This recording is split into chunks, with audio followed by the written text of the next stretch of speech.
So you're ready to buy a home. These are the things you need to consider when you're purchasing your next home. Resaleability. When you're out searching for a home, the day you buy a home, you need to be thinking about the day you're gonna sell that home. And what do I mean by that? Do not pick the unique home. Don't pick the crazy home with this goofy ass water feature or whatever it is. Just because you like it, that doesn't mean the next buyer's gonna like it, right? So if you go into a house that has just this crazy floor plan with a, I don't know, a damn bathtub in the middle of the living room, like, you may think that's cool, but guess what? Like, down the road, when it comes time to sell the property, you have to think about the buyers that are gonna be looking at that home, right? The last couple of years has been tragic for some of our buyers. They've had to buy homes that maybe are gonna be difficult to sell in the market in the future, because what happened was inventory was very low, so the selection was smaller. So people were having to compromise on some of the things they really wanted in a home and had to buy homes that necessarily may not be the best resale homes in a higher inventory market. What do I mean by that?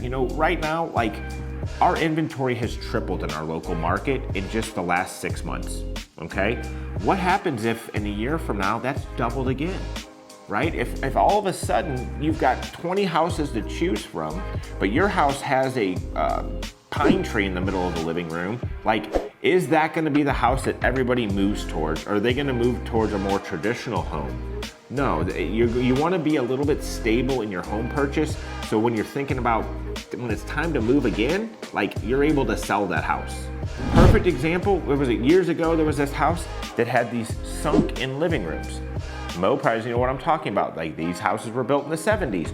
You're walking through and there's 3 steps that step down into a sunk-in living room that had just enough area to put a couch, maybe a little coffee table, and it faced the fireplace.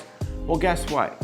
When's the last time you saw a builder build a sunken living room in the last, 20 years?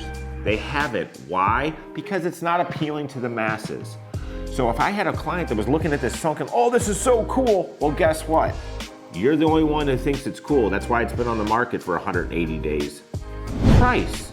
You need to make sure you're paying fair market value for a home, right? The last couple of years have been crazy and people have been paying a little, over list price. That doesn't mean they were overpaying. They were paying what the market was making them pay at the time, right?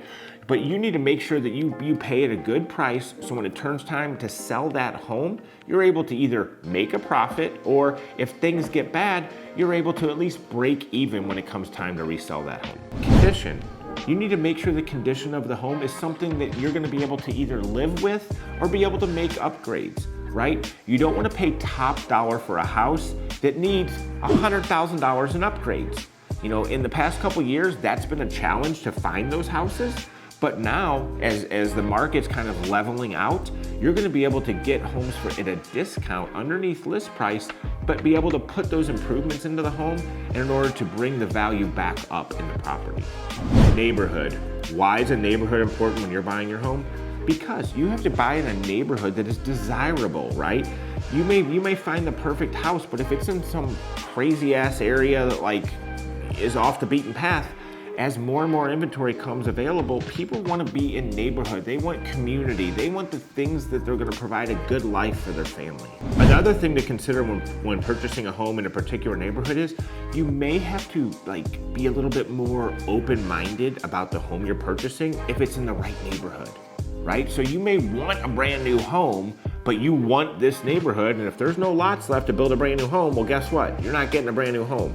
So you may have to buy an older home and be able to take on some of those upgrades, some of those things that you want to see currently in a new home.